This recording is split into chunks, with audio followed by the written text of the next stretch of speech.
Subscribe करें ध्रुव कृष्ण जी के YouTube channel को और हमारे वीडियोस को सबसे पहले देखने के लिए बेल आइकन को दबाना न भूलें।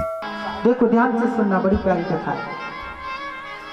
तुंगभद्रा नदी के किनारे एक आत्मदेव नाम के पंडित जी रहते थे। तुंगभद्रा नदी क्या है? ये जो हमारी नसों में खून दौड़ता है ना, ये क्या है? तुंगभद्रा नदी है। और ये जो हमारी आत्मा है, ये क्या है? आत्मदेव पंडित जी हैं। तुंगभद्रा नदी के किनारे एक आत्मदेव नाम के पंडित जी रहते थे।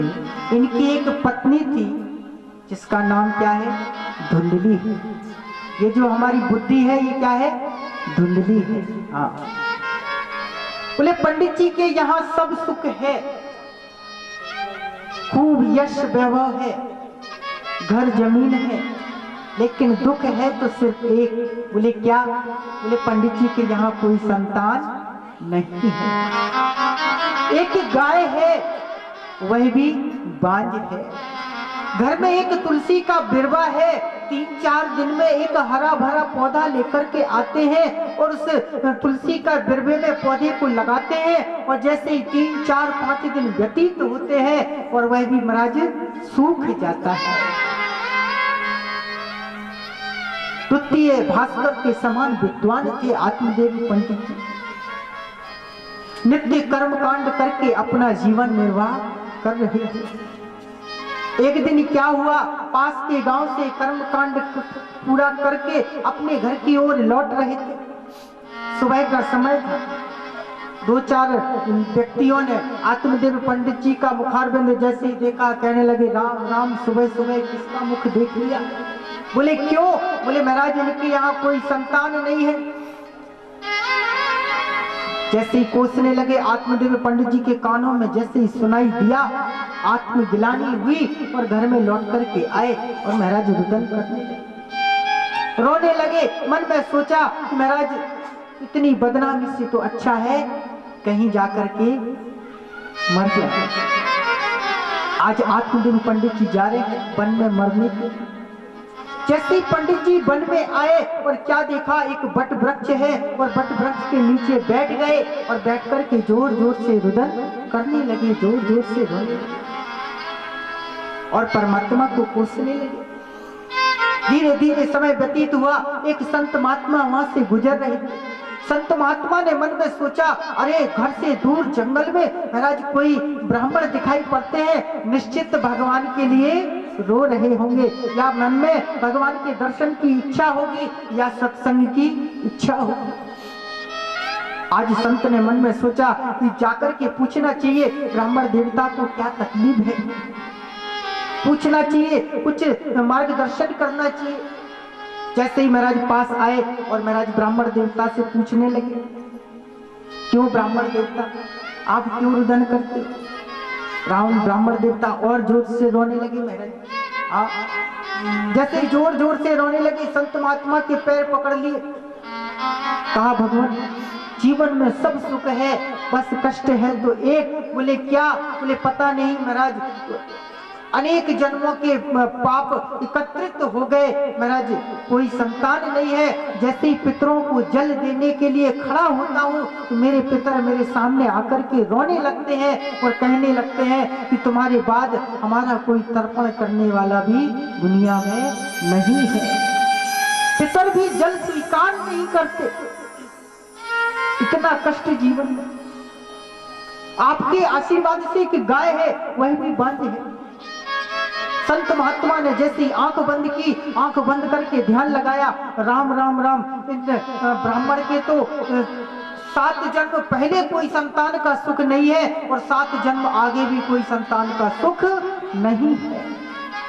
बहुत समझाया आज संत महात्मा ने कि देखो ये संसार का चक्कर बहुत बुरा है।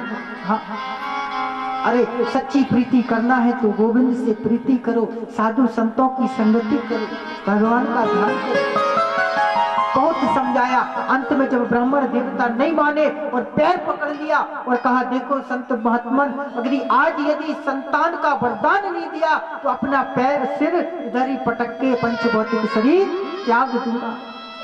आज संत भगवान ने मन में सोचा, मैं तो आया था सत्संग की इच्छा से कि चलो कुछ सत्संग होगा, और यदि इन्होंने अपना पंचभौतिक शरीर त्याग दिया तो हमें क्या लगेगी?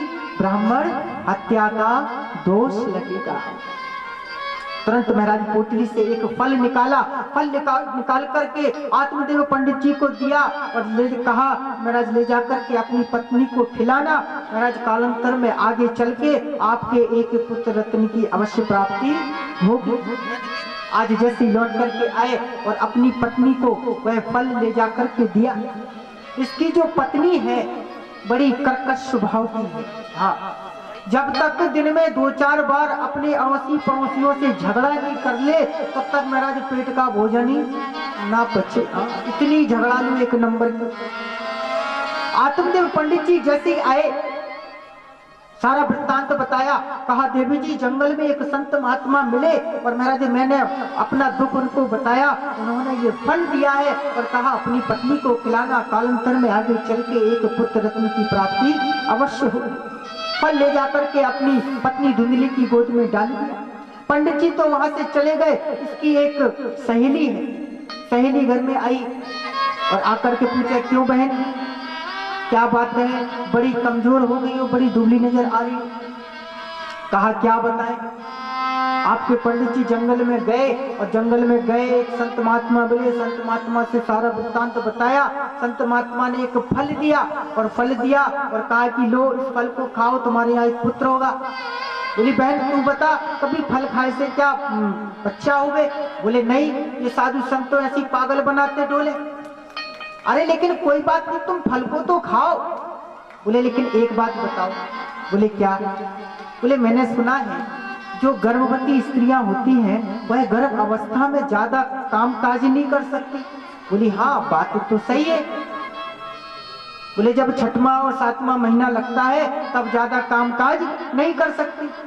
बोले, एक बात बताओ, इतना बड़ा घर हमारा, इतना यश वैभव, यदि सचमुच गर्भ ठहर गया तो महाराज ये घर का कामकाज कौन करेगा? अरे बोले, तुम चिंता काहे को करे?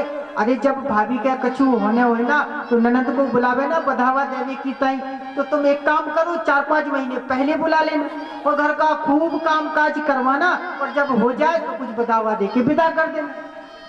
बोले, राम राम। अरे बहन तू ना जाने, हमारी जो ननद है ना एक नंबर की चोटी है, महाराज 4 महीने में तो पूरा घर साफ कर जाएगी।